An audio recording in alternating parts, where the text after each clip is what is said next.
Hola chicos, muy buenos días. Bienvenidos a la sesión del día 8 de enero del 2021. Ya es viernes, ya terminamos nuestra primera semana, al menos en esta materia. Ya a ustedes les quedará un poquito más de clase en lo que resta del día, a mí hasta la noche. Pero bueno, nuestra primera semana ya está prácticamente concluida. El día de hoy lo que vamos a hacer es revisar algunos aspectos eh, siguiendo con estas tareas iniciales que debemos de tomar en cuenta cuando realizamos el primero de los pasos de la investigación de mercado. Recordemos que la investigación de mercados tiene 6 etapas o 6 pasos distintos y la primera se refiere a la definición del problema. Ya ayer estuvimos platicando al respecto, estuvimos profundizando un poquito más sobre qué es la definición del problema y cómo es que la podemos abordar. Platicábamos particularmente de que este tipo de definiciones para la investigación de mercado debe iniciar como una forma amplia de presentar el problema para después tener componentes específicos que la definen con mayor claridad. Tras esto, platicamos un poquito sobre cómo es que podemos abordar esta forma amplia y demás. Y uno de los aspectos iniciales que les comenté fue a través de tareas necesarias. En este caso tenemos 4 básicas, como lo es conversar con las personas que toman las decisiones, entrevistas con expertos, análisis de datos secundarios y la investigación cualitativa. El día de ayer estuvimos platicando particularmente de la primera de las tareas, que son conversaciones con quienes toman las decisiones, y establecíamos en primera instancia que se debía de establecer cuál es el potencial de la investigación de mercados y también las limitaciones. Particularmente nos centramos un poquito más en las limitaciones de la investigación de mercados, se las tenemos que dar a conocer al tomador de decisión. ¿Por qué razón? ¿Por qué motivo nosotros tenemos que presentarle, previo a iniciar la investigación, cuáles son las limitaciones? ¿Por qué le tenemos que decir las limitaciones al tomador de decisión antes de iniciar? ¿Te acuerdas por qué, Maite?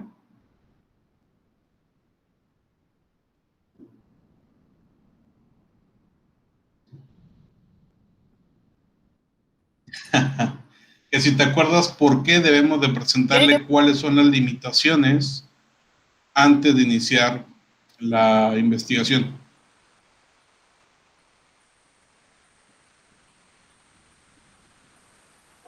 Para saber hasta dónde puede llegar. Para saber hasta dónde puede llegar, sí, sí, bien. ¿Por qué otros motivos, Isabel? Dijo Isabel, ¿verdad, profe? Sí. Bueno, creo yo que pues sí es importante que él esté consciente de las limitaciones que hay para que ella sepa hasta dónde se puede llegar y que como qué decisiones tomar, qué es lo que él puede llegar a hacer. Ok, bien, gracias Isabel. Bien, como nos comentan Maite e Isabel, estamos hablando de que siempre se deben de presentar las limitaciones para que la persona, sea nuestro cliente o sea nuestro jefe, tenga total claridad de qué cosas se pueden llegar a hacer, pero también qué cosas no. ¿Por qué? Como lo marcamos aquí en la diapositiva, lo primero que hicimos fue mencionar cuáles son las posibilidades o cuáles son aquel potencial que tiene nuestra investigación. Sin embargo, si simplemente lo dejamos ahí con todo el potencial de lo que podemos hacer con una investigación, el tomador de decisión se puede ir con la idea de que siempre va a ser así. Sin embargo, si le presentamos las limitaciones, ya tendrá una perspectiva más realista de lo que sucederá en realidad. ¿Qué tipo de limitaciones podríamos mencionar? ¿Qué cosas pueden ser limitantes para nuestra investigación? René, ¿tú te acuerdas de algunas? ¿Qué limitaciones podríamos mencionar durante esta conversación? Podría ser como, bueno, yo me acuerdo, bueno, de lo que he realizado también a veces en ciertas investigaciones, se han presentado dificultades, pues en diferentes ámbitos, pues, y ya sea como que estén dentro de mi alcance y que no estén dentro de mi alcance, ya sea como factores, bueno, hay veces que es hasta los factores climatológicos o cualquier otros factores, pero son limitaciones que de cierto modo detienen un poco o retrasan el tiempo de la investigación. Ok, bien, pueden ser factores externos, factores ambientales como el clima, lo que podría limitar nuestra investigación. Gracias, René. Leslie. Bueno, profe, ayer usted pues nos había, creo que mencionado un ejemplo de una empresa a la que usted estuvo ayudando, ¿verdad? Y una de las limitaciones pues puede ser el tiempo, que a lo mejor la empresa a la que nosotros queramos brindar nuestro servicio lo quiere en un tiempo que pues es imposible realizar esa investigación. Correcto, exactamente. El tiempo quizás sea de las limitaciones más claras cuando estamos haciendo este tipo de proyectos.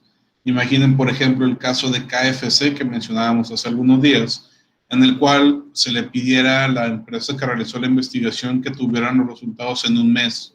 Hubiera sido imposible. En ese caso, en este tipo de proyectos, como con empresas tan grandes, será un proceso de 3, 4, 5 meses hasta que se tengan resultados ya un poquito más aceptables. Cindy.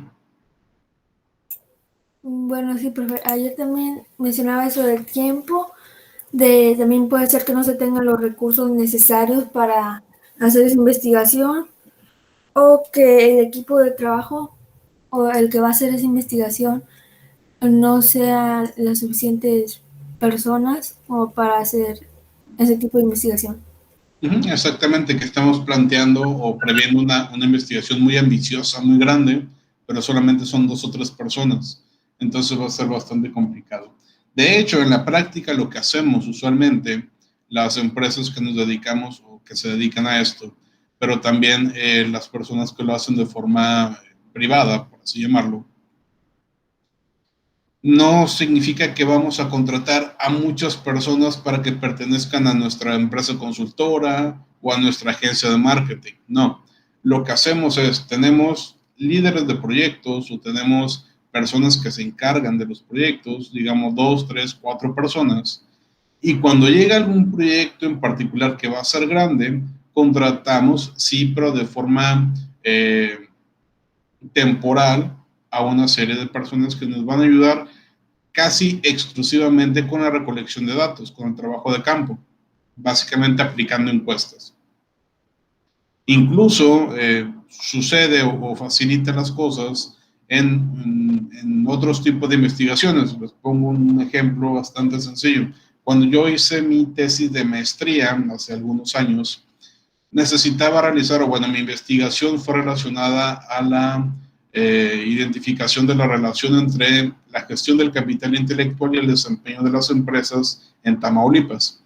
En este sentido, yo tenía que hacer diferentes encuestas, entrevistas y sondeos en varios municipios del estado, sobre todo en la zona fronteriza, Reynosa, Río Bravo, Vallehermoso, Matamoros, e incluso del otro lado con Nuevo Laredo y por lo menos por ahí Camargo, Miguel Alemán, algunos municipios, algunas empresas de esos municipios. Además de acá de Victoria, de Tampico y demás. En ese tiempo yo estaba muy atareado, tenía muchas cosas que hacer, pero ya tenía información, por ejemplo, de Victoria, de Mante, de la zona conurbada de Tampico Madero, incluso de Altamira, pero de la zona norte no tenía absolutamente nada de información. Necesitaba aplicar encuestas por lo menos a 50 empresas de aquella parte del estado. ¿Qué fue lo que hice? En ese entonces teníamos dentro de Sinotam, que es donde trabajo, a una persona que nos mandaron de servicio social de la UAT en específico, de sus prácticas profesionales, de hecho. Y en ese periodo en particular, era un periodo de Navidad, él quería irse a su casa, él vivía en Río Bravo, para pasar Navidad y todo esto. Entonces, le dimos oportunidad de que se fuera un mes antes de que terminaran el periodo de trabajo. No un mes, fueron como 2 semanas antes, con la condición de que realizara precisamente estas encuestas. Entonces, a esta persona lo contraté y le estuve pagando por cada encuesta que me entregaba. Eso es lo que hacemos usualmente en investigaciones de mercado también. Contratamos a personas para que nos ayuden a aplicar encuestas. Hay ocasiones en que las encuestas se pagan muy bien y otras en las que no. En esa ocasión me parece que cada encuesta yo se la pagué, me parece que en 20 pesos o una cosa así. Aplicó 50 y le di más o menos 1,000 pesos a este chico por su aplicación, lo cual obviamente no es nada, es muy poco. Sin embargo, pues bueno, era parte de su trabajo de las prácticas profesionales. Es como si fuera simplemente un bono adicional que por ahí le estaba otorgando de agradecimiento por la ayuda. Entonces, cuando aplicamos una investigación y tenemos limitación, como decía Cindy, de personas, podemos hacer este tipo de contrataciones. Y hay limitaciones de muchos otros tipos. Ya nos comentaban algunas, pero tenemos de dinero, por ejemplo, tenemos limitaciones también en algunos casos de conocimiento. Y es importante mencionar esto. Hay veces en las que el proyecto de investigación en el cual tenemos que participar no lo entendemos, no sabemos de qué trata, no sabemos cómo funciona. Y tenemos dos formas de actuar en este caso. Número uno, me pongo a estudiar, a machetearle para saber de qué trata el tema en realidad, o simplemente lo dejo pasar. Este proyecto no era para mí porque no lo conozco. De tal manera que, muy importante, no dejemos en mal a nuestro cliente.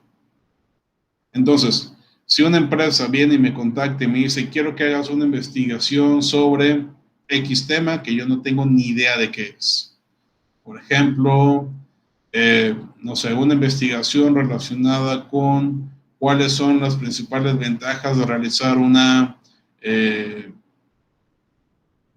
transceractomía a una planta con 3 pétalos. No tengo ni idea de qué está hablando. Entonces voy a dejar pasar ese proyecto porque no tengo el conocimiento suficiente para poder abordar una investigación de ese tipo. ¿Vale? Entonces, esas son las limitaciones que tenemos que plantear. Importante también, como les mencionaba en la clase pasada, la persona que tiene que conversar con estos clientes o con estos jefes tiene que ser alguien con la suficiente capacidad para poder dialogar, que sea lo suficientemente sociable en temas laborales para tener bien claras las ideas. Bien, comentábamos ayer también que para la definición correcta del problema necesitamos generar una auditoría, que no es otra cosa más que un examen exhaustivo de esa problemática, una investigación a profundidad para saber a ciencia cierta cómo es que se originó y cuáles son las causas o motivos de que exista esta problemática. Algo similar a lo que veíamos en el caso de KFC también, pero que nosotros también podríamos estar desarrollando a partir de la conversación directa con los tomadores de decisiones que nos van comentando cuál es la visión que tienen ellos sobre el problema. En este sentido, comentábamos el caso de Singular. Se acordarán ustedes de este caso que veíamos ya al final de la sesión el día de ayer, en la cual Singular es una empresa de telefonía celular, o era una empresa de telefonía celular a finales de los 90 y principios de los 2000, que tenía muy bajas ventas debido a que su imagen no era reconocida por la gente. Tras la identificación de esta problemática, se decidió hacer una investigación y precisamente se confirmó que la gente no tenía ni idea de quién era Singular. Y pues por esto se plantearon alguna forma de darse a conocer de mejor manera, como lo fue a través de la publicidad en televisión, en espacios publicitarios con mucha audiencia, como lo fue el Super Bowl del 2001 y algunos otros anuncios que después se fueron generando.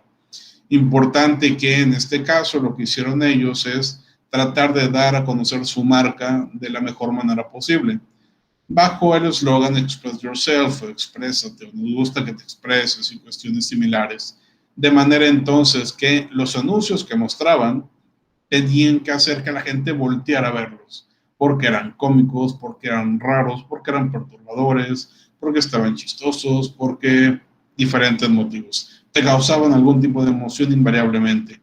Por ende, volteabas a verlos.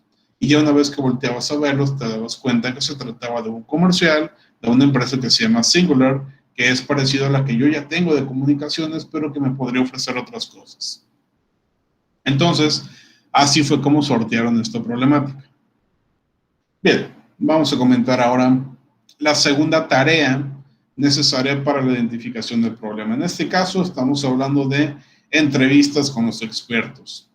Ya hablamos con los tomadores de decisiones que podrían ser expertos, pero no necesariamente lo son. Ustedes incluso me dirán, los que han estado trabajando en alguna empresa cualquiera, sabrán que en ocasiones los jefes saben de qué trata el trabajo que tú estás haciendo y a veces no tienen ni idea. Llegaron a ese puesto de jefe por otros motivos que no son el conocimiento en realidad. Entonces, el tomador de decisión no siempre es el experto en el tema. Por tal motivo debemos de nosotros contactarnos con expertos que sí lo sean. Conocedores de la empresa y del sector que pueden estar dentro de la empresa, pero también pueden estar fuera de la empresa. Ojo, también aquí es importante aclarar. Esta parte que estamos viendo, las 4 tareas, vienen a ser elementos que nosotros haríamos en el caso de que tuviéramos suficiente tiempo para nuestra investigación. Si tenemos 4, 5, 6 meses para hacer la investigación de mercados, podemos hacer todo esto. Si tenemos un mes, no tenemos posibilidad de adentrarnos tan profundamente. ¿Ok? Entonces, idealmente, vamos a hacerle entrevistas a personas que sean expertas en el tema sobre el cual estamos tratando. El objetivo de estas entrevistas no es llegar a una solución, no es que esos expertos me digan tienes que hacer esto o esto otro, no. El objetivo es definir con mayor claridad cuál es el problema real que está teniendo mi empresa, de tal manera que después yo pueda investigar con mayor certeza con un caminito ya creado. ¿Me explico? Entonces, platicamos con expertos en el tema para poder tener una mejor noción. A este punto es sumamente importante mencionar que cuando vamos a platicar con expertos, nosotros debemos de tener una noción fundamentada de cuáles son los aspectos que vamos a tratar. Por ejemplo, ¿en qué son expertos ustedes? Si yo les dijera o si yo les pidiera que me dijeran en qué son expertos, ¿qué me podrían decir? Escríbanlo en el chat, por favor. ¿En qué área de la vida, de cualquier cosa, son expertos? Pueden ser expertos en fútbol, pueden ser expertos en música, pueden ser expertos en tareas del hogar, pueden decir que son expertos en, no sé, en caminar, pueden decir que son expertos en copiar en exámenes. Díganme en qué se consideran ustedes que son expertos en el chat, por favor.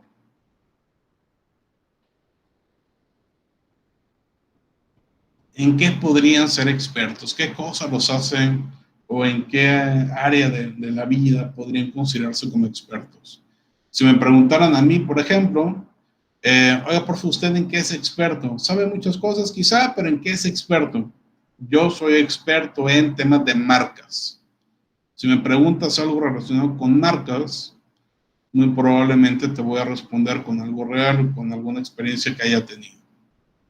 Desde el trámite de marca, revisión de marcas, saber cuál marca funcionaría mejor, qué tipo de marca existen y demás. Esa área es una de mis áreas de expertise más importantes. Administración estratégica, lo mismo, es una de mis áreas de expertise. En este caso hablando de temas profesionales, pero ustedes pueden ponerme temas profesionales, temas académicos, temas personales, temas de hobbies, etc. ¿En qué son expertos? Escríbanlo en el chat, por favor. ¿No se les ocurre nada?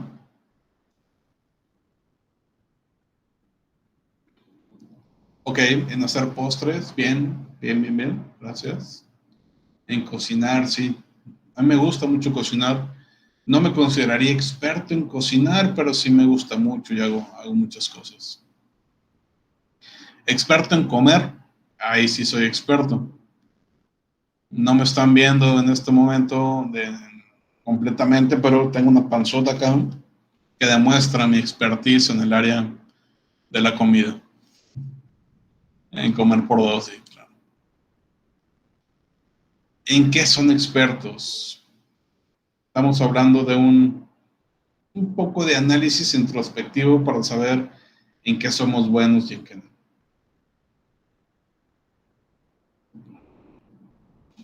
Vamos a ver. En redacción, a mí me gusta mucho redactar también. De hecho, por ahí dentro de las actividades que realizo en la consultora y en la web también, son muchos temas de redacción. Y pues obviamente necesito tener una buena ortografía, una buena gramática, una buena puntuación, de manera que se desarrolle un buen trabajo. En escuchar bien, en comer dulces. Ok. En decoración también puede ser, muy bien. Puede ser decoración del hogar, puede ser decoración de alimentos, puede ser decoración de eventos especiales, pero sí. En música en inglés, esa es un área demasiado amplia. En cualquier tipo de música en inglés, Pulido. En decorar, en dar consejos que seguro no sigues, ¿verdad, de la Cruz? A mí me pasa mucho que doy consejos que después yo no estoy siguiendo. En comunicarme con las personas, en centrarme en algo. Ok, en poner atención básicamente, nos dice Georgina. Bien, gracias. Los demás no son expertos en nada. Si esta fuera una entrevista de trabajo y lo que yo les pregunto es, ¿en qué te consideras experto? ¿Se quedarían callados? No habla bien de ustedes. En pop, ok.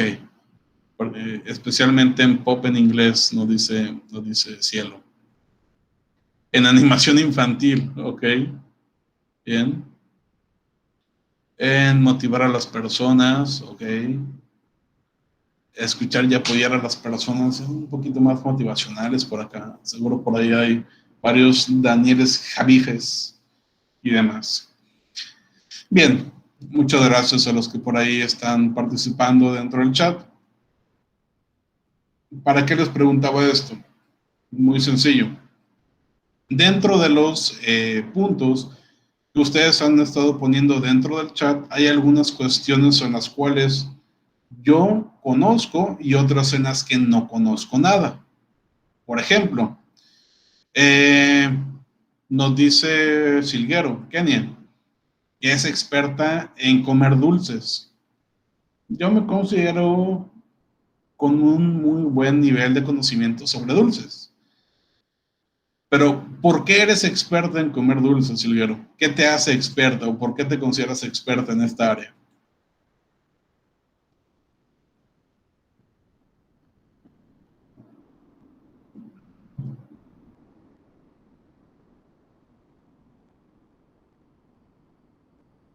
Silguero, ¿tienes micro?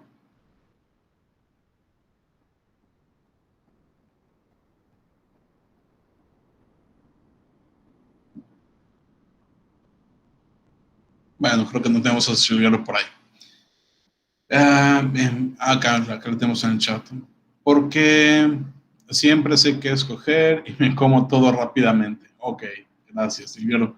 En este caso, yo que conozco de algunos dulces, te podría mencionar cuál dulce te gusta más, el de calabaza, el de biznaga o el de chilacayote.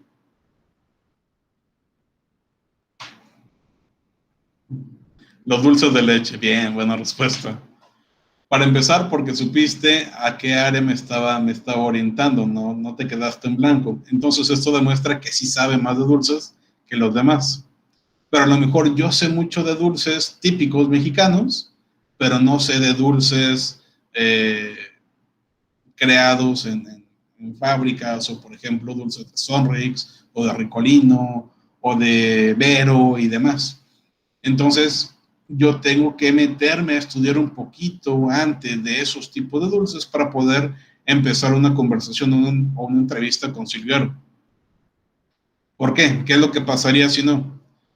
Le preguntaría a Silguero, ¿cuáles son los dulces más ricos que existen en el país? Y eso tal vez no tiene una respuesta, porque cada persona tiene un gusto, cada persona tiene una... no sé, ciertas características que lo hacen decantarse por uno u otro. Sobre todo en países como el nuestro, donde los dulces no siempre son dulces. ¿Me explico? Entonces, si una persona externa viene y Silguero nos dice, el dulce más rico, el dulce que más me gusta es el pulparindo. De repente la persona que nos está entrevistando va a decir, eso no es dulce, porque lo está probando y dice, no, esto no es un dulce, o algo similar. Y desde su ignorancia, porque no conoce el contexto de los dulces que se venden en nuestro país, pues va a tachar todas las respuestas y va a pensar que Silguero no es experta. ¿No? Lo mismo con cualquier otra cosa que estamos investigando. Nos dice, por ejemplo, Eder, que es experto en carpintería. Pues bueno, si yo le empiezo a preguntar, ¿cuál será la mejor herramienta para cortar madera? Bueno, esa respuesta también puede ser muy amplia. Y yo estoy preguntando eso desde mi ignorancia porque no tengo idea de que existen herramientas para diferentes cosas. Entonces, tampoco es como que puedas seguir esta idea tan clara durante la conversación. Por eso debemos prepararnos antes de ir con nuestros expertos. Tener preparado para empezar qué es lo que vamos a preguntar, pero también estudiar un poco sobre eso que vamos a estudiar. No sé si a ustedes les gusta ver entrevistas en internet o ver entrevistas en televisión, ya sea a figuras públicas o a otro tipo de personas. Pero normalmente, cuando un entrevistador es bueno, es debido a que conoce un poco más del contexto que ocurre de la persona que va a entrevistar. Si simplemente empieza a hacer preguntas a lo tonto y ya, pues la entrevista no va a ser buena. Si escuchan dentro de una entrevista, por ejemplo, ¿qué viene para ti en el futuro? O ¿cómo has estado? O cuéntanos un poco de ti. Eso significa que el entrevistador no estudió en absoluto a esa persona. En cambio, si un entrevistador pregunta cuestiones o cosas específicas, quiere decir entonces que sí sabe, que sí estudió a la persona previamente y eso va a enriquecer mucho más a la entrevista. Nosotros tenemos que hacer lo mismo. ¿Qué pasa si no sabemos del tema? Si estamos hablando con un experto y no conocemos del tema. Pues lo que va a suceder es que la entrevista va a ser bastante extraña.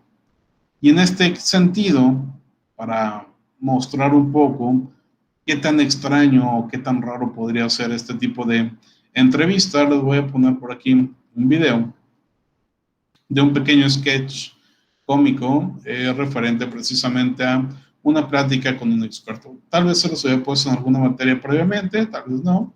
A la mayoría de ustedes no les había dado clase, entonces no va a haber ningún tipo de problema. Muy bien, el video está en inglés y de hecho, como se habrán dado cuenta, la mayoría de los videos que pongo están en inglés, entonces espero que por ahí tengan un buen nivel de este idioma. Si no, pues estamos en momento de que se pongan a estudiar un poquito más, sobre todo por las posibilidades que nos da la pandemia de estudiar a distancia, para que sepan un poquito más de inglés y tengan la posibilidad de encontrar mejores recursos en línea. Bien, aquí va. Bueno, en todo caso tiene subtítulos, entonces por ahí el internet puede hacer que se les corte, pero pues ahí lo podrán checar con mejor claridad con los subtítulos. Va. Our company has a new strategic initiative to increase market penetration, maximize brand loyalty, and enhance intangible assets. In pursuit of these objectives, we've started a new project for which we require 7 red lines. I understand your company can help us in this matter. Of course. Walter here will be the project manager. Walter, we can do this, can't we? Yes, of course. Anderson here is our expert in all matters related to the drawing of red lines. We've brought him along today to share his professional opinion. Nice to meet you. Well, you all know me. This is Justine, our company's design specialist. Hello. We need you to draw 7 red lines, all of them strictly perpendicular, some with green ink and some with transparent. Can you do that? No, I'm afraid... Let's not rush into any hasty answers, Anderson. The task has been set and needs to be carried out. At the end of the day, you are an expert. The term red line implies the color of the line to be red. To draw a red line with green ink is, well, if it's not exactly impossible, it's pretty close to being impossible. What does that even mean? Impossible? I mean, it is possible. There are some people, say, suffering from color blindness, for whom the color of the lines doesn't really make a difference. But I'm quite sure that the target audience of your project doesn't consist solely of such people. So in principle, this is possible. I'll simplify. A line as such can be drawn with absolutely any ink, but if you want to get a red line, you need to use red ink. What if we draw them with blue ink? It still won't work. If you use blue ink, you'll get blue lines. And what exactly did you mean when you talked about the transparent ink? How to better explain? I'm sure you know what transparent means Yes, I do. and what a red line means. I hope I don't need to explain to you. Of course not. Well, you need to draw a red line with transparent ink. Could you describe what you imagine the end result would look like? Oh, come on, Anderson, what have we got here? Kindergarten? No, I'm just trying to get Let's not waste our time with these unproductive quarrels. The task has been set, the task is plain and clear. Now, if you have any specific questions, then go ahead. You're the expert here. All right, let's leave aside the color for the moment. You had something there also relating to perpendicularity. 7 lines, all strictly perpendicular. To what? To everything amongst themselves. I assumed you know what perpendicular lines are like. Of course he does. He's an expert. 2 lines can be perpendicular. All 7 can't be simultaneously perpendicular to each other. I'll show you. This is a line, right? Yes. And another, is it perpendicular to the first line? Well, Yes, it is perpendicular. exactly. Wait, I'm not done. And a third one, is it perpendicular to the first line? Yes, it is. But it doesn't cross the second line. They're both parallel, not perpendicular. Suppose so. There it is. 2 lines can be perpendicular. Can I have the pen?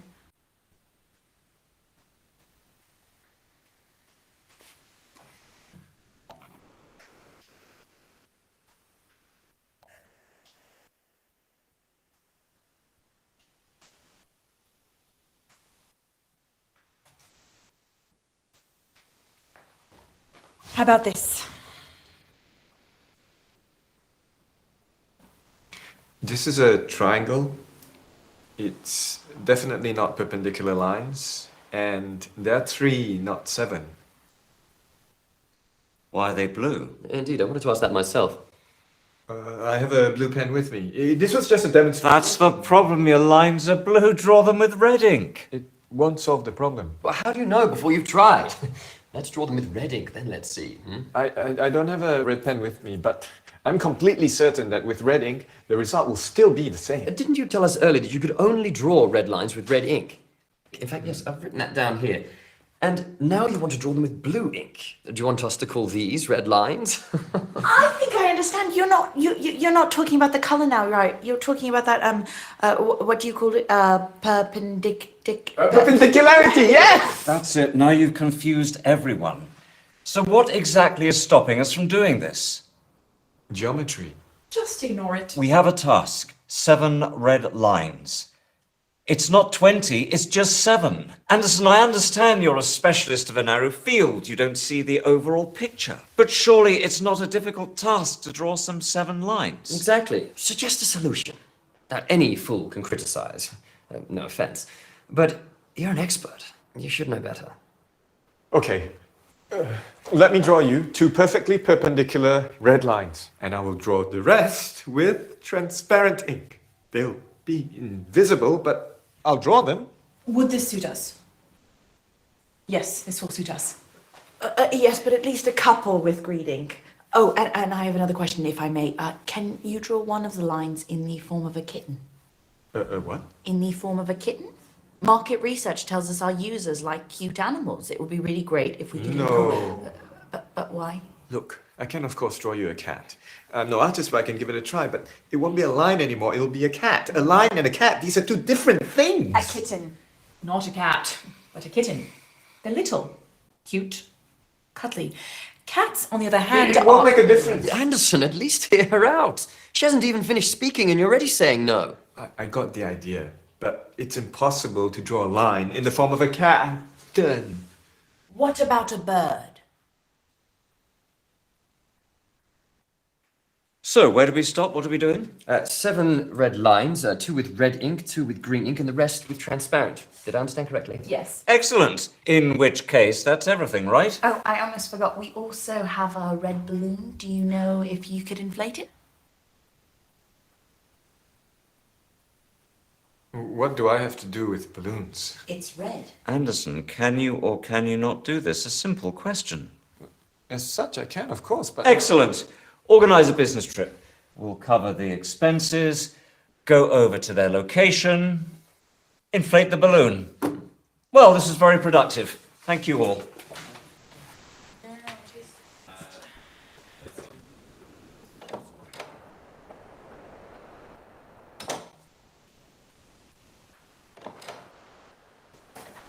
Can I ask you one more question, please? When you inflate the balloon, could you do it in the form of a kitten? Of course I can. I can do anything. I can do absolutely anything. I'm an expert.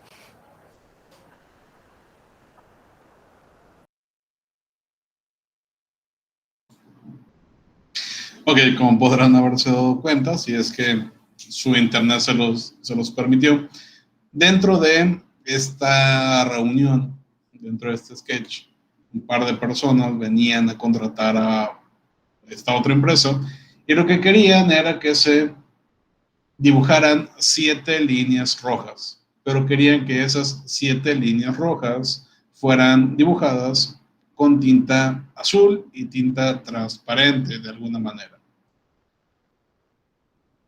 Esto nos permite entender de forma un poquito más clara lo que les mencionaba previamente. Si nosotros no tenemos idea de lo que le vamos a estar preguntando al experto, vamos a sonar tan ilógicos como lo que sucede en este caso. ¿Cómo voy a dibujar 7 líneas rojas con tinta azul? No es posible. Lo mismo sucede cuando le preguntamos a un experto en algo que no tenemos nosotros idea. Vamos a quedar como tontos, vamos a quedar como personas ignorantes y el experto se va a reír simplemente de nosotros sobre el tema que íbamos a preguntar con mayor seriedad. De allí la importancia de entender en primera instancia de qué estamos hablando y en segundo lugar de prepararnos para estas entrevistas con diversos expertos en las áreas que vamos a estar estudiando. Muy bien, una vez que tenemos ya nuestra conversación con tomadores de decisiones y también ya hemos platicado con diversos expertos en el tema, tenemos que proceder a revisar datos secundarios. Esto ya lo hemos platicado en algunas clases previas. Los datos secundarios son una fuente bastante económica, bastante barata y rápida de encontrar información. Y un punto importante tiene que ver con que no deben de recabarse los datos primarios hasta que se hayan recabado los datos secundarios por completo. ¿Qué va esto? Bueno, para explicarlo mejor vamos a definir qué es dato primario y qué es dato secundario nuevamente, aquí en este caso ya en pantalla. Los datos secundarios se tienen que recabar primero que otra cosa. Los datos secundarios, a pesar de que su nombre indica que es segundo, en realidad se obtienen primero que los datos primarios. ¿Ok? Por último, por tercera ocasión. Ah, perdón. No, disculpa.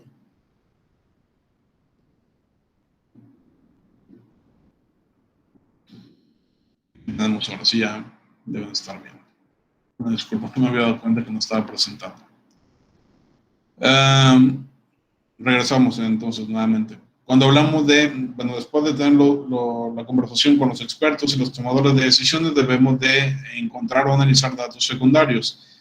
Los datos secundarios vienen a representar una fuente que es mucho más económica que los primarios y es mucho más rápido de recolectarlos. Deben de analizarse antes que los datos primarios. Y para poder entender esto, tenemos aquí ahora sí en pantalla la definición de ambos para poder compararlos. Los datos secundarios, ahora sí, deben de estar recabados antes que los primarios. Los datos secundarios son primero que los primarios. siempre es así, en toda investigación es así, siempre es así, en toda investigación es así, ¿ok? Entonces, ¿qué son los datos secundarios como tal? Ya lo hemos platicado en las últimas clases, pero no está de más volverlo a mencionar. Son datos que fueron recabados por algún propósito diferente del problema que se está tratando en la actualidad. Básicamente tiene que ver con información documental de fuentes privadas o gubernamentales, es decir, la revisión de páginas web, la revisión de artículos científicos, la revisión de revistas científicas, de libros, de datos estadísticos, de datos de cualquier índole que nosotros no obtuvimos, que obtuvo alguien más para una investigación diferente, o que sí obtuvimos nosotros, pero no para esta investigación, sino para otra cosa que ya teníamos ahí guardados. Los datos secundarios entonces vienen a representar esta primera parte para adentrarnos en el tema, para saber cómo se encuentra la situación en este momento, de tal forma que no estemos totalmente en blanco. Por ejemplo, si estamos hablando de la revisión de una compañía como Singular, la cual no contaba realmente con una buena percepción de su imagen, datos secundarios que podríamos analizar tienen que ver con los informes del área de marketing respecto a sus metas conseguidas en los años previos, de tal manera que yo pueda determinar qué tan bien o qué tan mal le ha ido con la publicidad que he estado creando hasta este entonces. En este caso, no es que esté realizando algún tipo de encuesta, simplemente estaré viendo documentos o estaré viendo datos que la propia empresa ya tiene para poder tener una idea más clara de qué trata el problema. En cambio, los datos primarios son datos que sí estamos creando nosotros con nuestra investigación, con la finalidad de tratar el problema de investigación.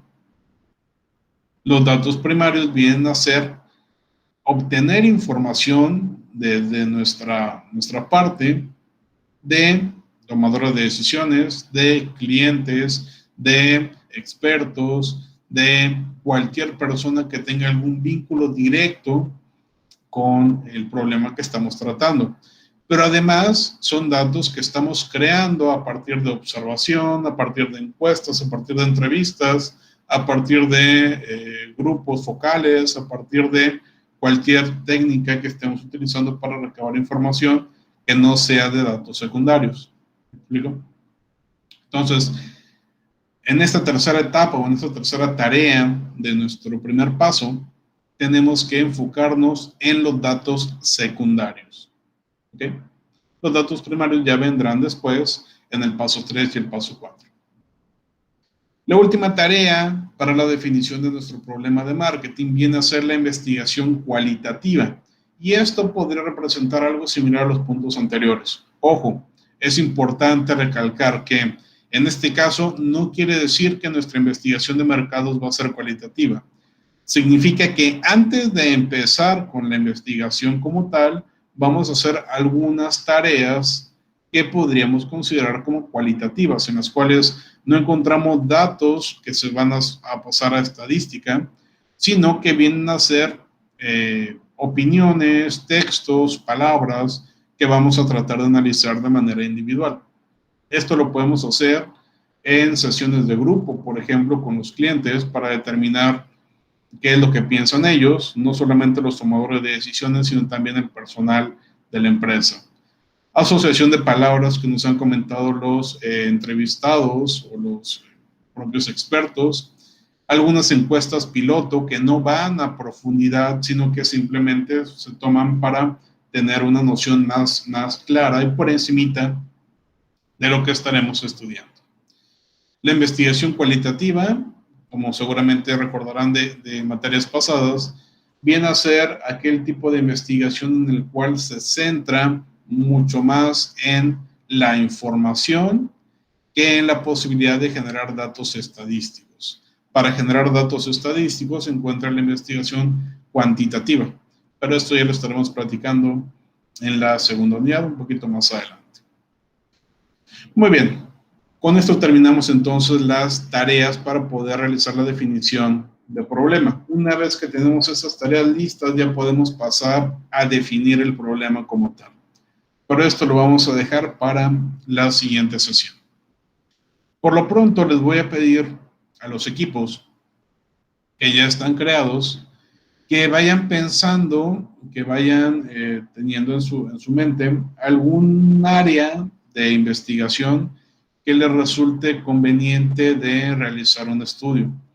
Pueden pensar en empresas creadas, pueden pensar en entornos, pueden pensar en cualquier elemento que sea importante para ustedes. Pueden hacer una investigación de mercados orientada a saber cuál es el mejor negocio de comida que podríamos crear en nuestra ciudad. Pueden hacer una investigación orientada hacia saber por qué una empresa le está yendo bien o le está yendo mal. Pueden hacer una investigación comparativa de distintas empresas. Pueden hacer una investigación para crear una nueva empresa. Hay muchas áreas en las cuales se pueden ir orientando. Mientras, en este fin de semana les pido que vayan pensando un poquito, que le dediquen algunos minutos a pensar sobre qué podría ser mi investigación, ¿vale? En su proyecto, por ejemplo, de metodología, seguramente tienen algunas ideas que ya estuvieron trabajando un poquito, las podríamos aterrizar un poquito más acá en esta materia, entonces se podrían guiar quizá de qué lado. O simplemente pueden googlear de qué puedo hacer mi investigación de mercados y encontrarán una gran cantidad de ideas. Bien, ya el lunes estaremos trabajando un poquito más en esta definición de problema con cada equipo. Sería entonces todo por el día de hoy. ¿Alguien tiene alguna pregunta? Ok, parece que no. Les pido por favor escribir presente dentro del chat para considerar su asistencia. Sería entonces todo por el día de hoy. Muchas gracias por su atención, muchas gracias por su asistencia y sus participaciones. Terminamos nuestra primera semana. Para algunos fue larga, para algunos se les hizo corta seguramente. Pero bueno, ya seguiremos trabajando en esto el próximo día lunes. Que tengan un excelente día, que tengan un excelente fin de semana y nos estaremos viendo el día lunes entonces. Hasta luego, que estén muy bien. Nos vemos, profe. Gracias. Gracias. Nos vemos. Nos vemos, profe. Bueno, no se les olvide poner presente en el chat, por favor.